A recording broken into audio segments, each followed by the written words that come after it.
So, Professor, in your play, the first time I watched it was yesterday. It was very, very good, and there were lots of different themes on power, and I know you have some on like post-colonial Nigeria and conflicts, family, and different topics like that. But I was wondering, what is the one topic that you wanted to be most represented in the play, and why?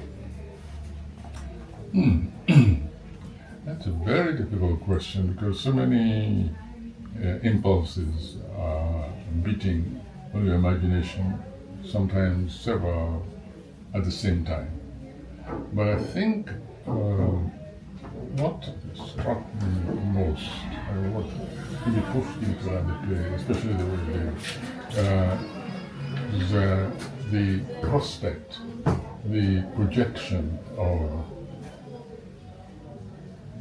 kind of, I don't want to use the word national because we were not even a nation at the time, we were a protectorate, if you like, we hadn't got independence. But a community of people, what it is, what does it take when you have a multicultural, multi-historic beginning, culture, of course, and even associates outside your immediate boundary.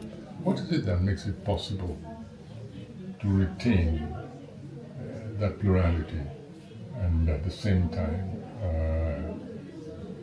have a sense of unity of balance? In other words, where you balance what is, where you take what you have in excess, as represented by the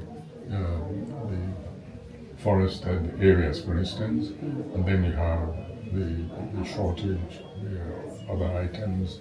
How does it actually express itself? How does it impact on the humanity that actually delineates what you call a nation? I think that was very much, remember it was just pre-colonial, post-colonial rather.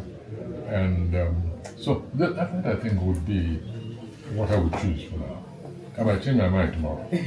You, quickly.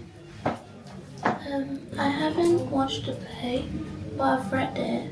And while you were writing the play, I was wondering if there was a particular way you planned it, or you organized how you were going to put each of the themes into it. Because I feel like it's a very difficult thing to just write a play. So I was wondering how exactly you went about it. That's true. That's a very large question. Very large question.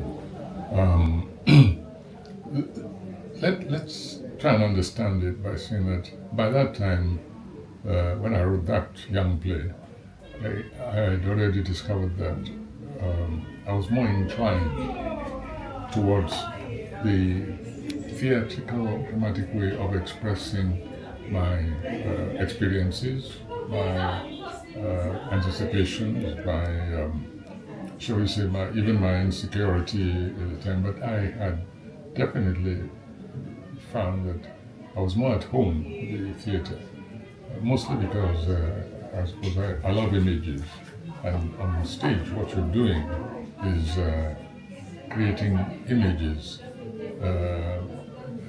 with human beings on stage, whose interaction provide different setting, emotional, graphic, and so on.